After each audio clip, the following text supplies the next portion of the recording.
नाज़रीन, हज़रत इब्राहीम अलैहिस्सलाम के आग में डलने का वाक़या तो सब ने सुन रखा है, लेकिन आज मैं आपको ये बताऊंगा कि उस दिन क्या ख़ास बात हुई थी कि आसमान पर पूरे मलाइक की एक महफिल जमी। सब ने ये मंजर देखा, कौन कौन से फरिश्ते हज़रत इब्राहीम अलैहिस्सलाम के पास आए, कितने रोज़ तक ये आग जलाई गई, और फिर जब आग जला ली गई तो फिर ये मसला खड़ा हो गया कि अब हज़रत इब्राहीम को इसमें कैसे डाला जाए, क्योंकि हज़रत इब्राहीम को आग तक पहुंचाना अब किसी के बस में नहीं रहा था। फिर शैतान ने नमरूद से क्या मुलाकात की, उसने नमरूद को क्या मशवरा दिया, और इसमें इतना टाइम क्यों लगा, और ये वाक़या क्या हुआ। हज़रत इब्राहीम जब आग में डाले गए और जब वहाँ पे जो फरिश्ते आए उनसे उनकी क्या बात हुई, इसके अलावा उनकी वालदा की भी उनसे उस रोज़ मुलाकात हुई। आज के व्लॉग में हम इस पर डिटेल के साथ बात करेंगे। नाज़रीन, हज़रत इब्राहीम अलैहिस्सलाम 7वें आसमान पर हैं। ये मुकाम आपको उन 2 इम्तिहानात की वजह से मिला है जो शायद किसी भी पैगंबर ने अपनी ज़िंदगी में पास नहीं किया था, जिनमें से एक इम्तिहान पहले उनका अपना आग में डाले जाना और दूसरा फिर अपने हाथ से अपने बच्चे की कुर्बानी अल्लाह की रज़ा के लिए करना। कहा जाता है कि जब हज़रत इब्राहीम अलैहिस्सलाम को नबूवत मिली और आपने खलवत नबूवत पहना, तो सबसे पहले आप जब घर गए तो आपने देखा कि हज़रत इब्राहीम अलैहिस्सलाम के वालिद बुतों को तराश रहे थे, क्योंकि वो एक संग तराश थे। अब उन्होंने सबसे पहले सवाल किया, इब्राहीम कहाँ से आए हो? तो आपने उनको तो ये जवाब नहीं दिया कि वो कहाँ से आए हैं, क्योंकि वो बताना नहीं चाहते थे, क्योंकि अल्लाह ताला ने उनको नबूवत से सरफराज कर दिया है। लेकिन आपने उनसे कहा कि ए बाबा जान, आप इन बुतों की पूजा क्यों करते हैं जो आपको ना नफ़ा पहुँचाते हैं ना नुकसान पहुँचाते हैं। और उसके बाद जो आज़र नामी आपके वालिद थे वो आपसे बहुत ज़्यादा नाराज़ हुए और उन्होंने कहा कि तुमने हमारे बुतों की, हमारे खुदाओं की नाफरमानी के साथ साथ बेअदबी बेहरमती भी की है, और उन्होंने आपको घर से भी निकाल दिया और ख़ुद उसकी शिकायत लेकर पहले लोगों के पास गए और फिर ये बादशाह नमरूद तक ये मामला पहुँच गया। अब इसके बाद आपको पता है कि जैसे एक हुआ था त्यौहार जिस पर आपने घर में ये कहा था कि मेरी तबीयत ख़राब नहीं है, क्योंकि आप नहीं चाहते थे कि आप उस मेले में शिरकत करें जहाँ बुत परस्ती और कुफ्र और इल्हाद की महफिल सजनी थी। बहरहाल वो लोग चले गए थे और फिर आपको पता है कि आपने सब बुत तोड़ दिए और एक बड़े बुत के कंधे पर एक कुल्हाड़ा रख दिया था, जिसके बाद लोगों ने इसको एक बहुत बड़ी नाफरमानी समझा और बादशाह ने कहा कि अब इसकी सज़ा यही है कि हमारे आकाओं की, हमारे खुदाओं की बेहुरमती करने पर इब्राहीम को आग में डाला जाए। अब इसके लिए लोगों ने भी कहा कि हम चूँकि इसमें हिस्सा डालना चाहते हैं, तो लोगों ने कहा कि हम जितनी भी आग जलेगी हम अपने अपने हिस्से से लकड़ियां लेकर आएँ। यही वजह थी कि आग जलाने के अमल में जो कहा जाता है कि कई माह लग गए, तो लोग अपने घरों से मुख्तलिफ लकड़ियां लेकर आते रहे, और जब लोग कोई बीमार होता था, किसी को औलाद नहीं होती थी और उनको कोई ख्वाहिशात होती थी, तो वो जहाँ मन्नतें अपने खुदाओं से मांगते थे, बुतों से मांगते थे, वहाँ एक दुआ ये भी मांगते थे कि अगर उनकी मन्नत पूरी हो गई, किसी को रोज़ी मिल गई, किसी को औलाद मिल गई, किसी को की शादी हो गई, तो वो कहते थे कि हम जो है वो अपने घर से इब्राहीम अलैहिस्सलाम को, खलीलुल्लाह को, जब आग जलेगी तो हम अपने घर से लकड़ियां लेकर जाएंगे। यही वजह थी कि इसमें इतनी ताख़ीर होती रही, और फिर एक वक्त ऐसा आया कि जब ये काम मुकम्मल हो गया, उसके बाद एक खंदक खोदी गई और उस खंदक में लकड़ियाँ डाल दी गई। अब लकड़ियाँ डालकर उसमें जब आग जलाई गई तो ये आग इतनी बुलंद हो गई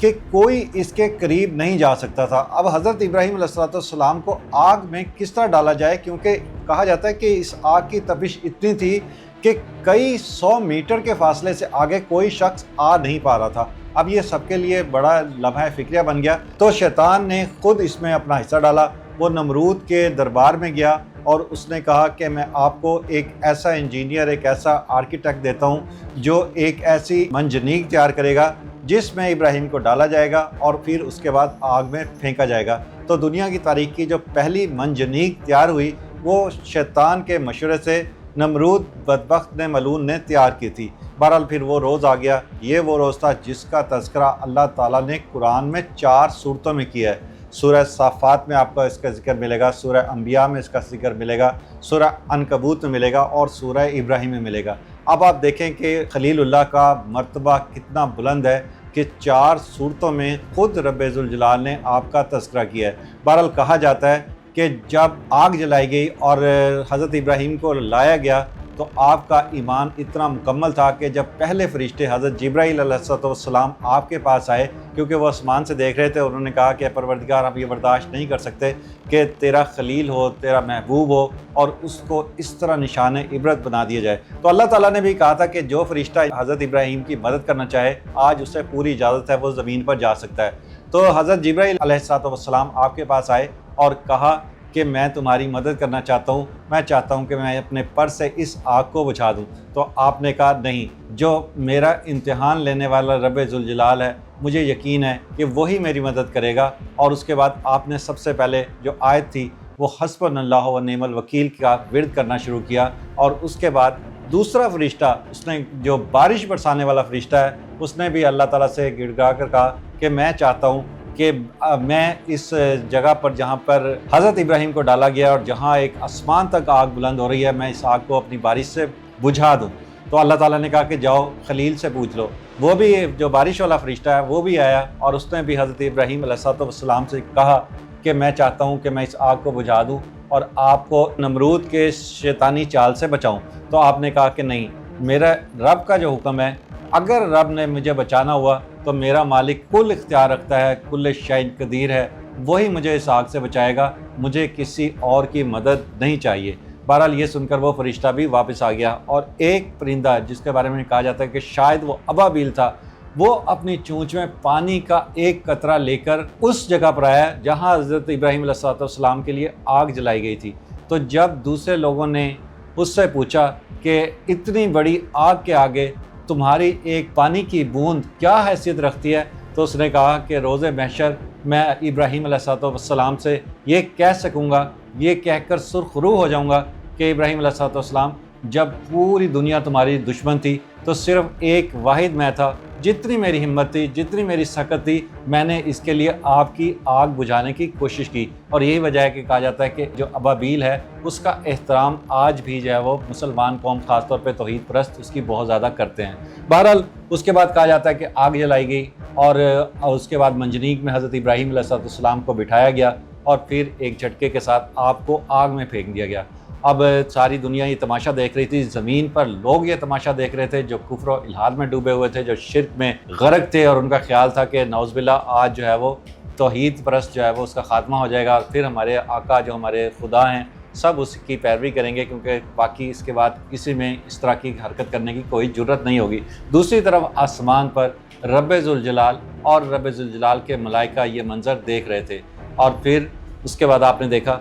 کہ اللہ تعالیٰ نے حکم دیا آگ کو کہ اے آگ ابراہیم علیہ السلام پر سلامتی بن جا، ٹھنڈک بن جا۔ اور کہا جاتا ہے کہ حضرت ابراہیم علیہ السلام کی صرف جس سے باندھا گیا تھا وہ رسی جلی اور آپ اس آگ کے اندر بالکل محفوظ رہے۔ اور کئی جگہ پر لکھا ہوا ہے کہ آپ اس کے اندر کئی گھنٹے رہے، کہیں پہ لکھا ہے کہ کئی دن، اور بعض جگہ تو یہ بھی لکھا ہے کہ 40 سے 50 روز آپ اس کے اندر ہی رہے۔ اس دوران بھی آپ کی والدہ جو ہے وہ آپ کو اللہ تعالیٰ نے خاص طور سے اجازت دی، کیونکہ انہوں نے رب ذوالجلال سے درخواست کی کہ میں اپنے بیٹے سے ملنا چاہتی ہوں۔ اور جب آپ اس آگ کے اندر گئیں تو انہوں نے دیکھا کہ ان کا بیٹا بالکل سلامتی کے ساتھ، خیریت کے ساتھ ہے، تو انہوں نے اپنے بیٹے کو ماتھے پر بوسہ دیا، اور اس کے بعد آپ نے رب ذوالجلال کا شکر ادا کیا اور آپ بھی واپس اپنی دنیا میں چلی گئیں۔ اس کے بعد جب آگ کو ٹھنڈا کیا گیا اور بجھایا گیا، اور پھر جب دیکھا گیا کہ حضرت ابراہیم علیہ السلام نے یہ امتحان بھی پاس کر لیا تھا، تو اس کے بعد لوگوں کی ایک بہت بڑی تعداد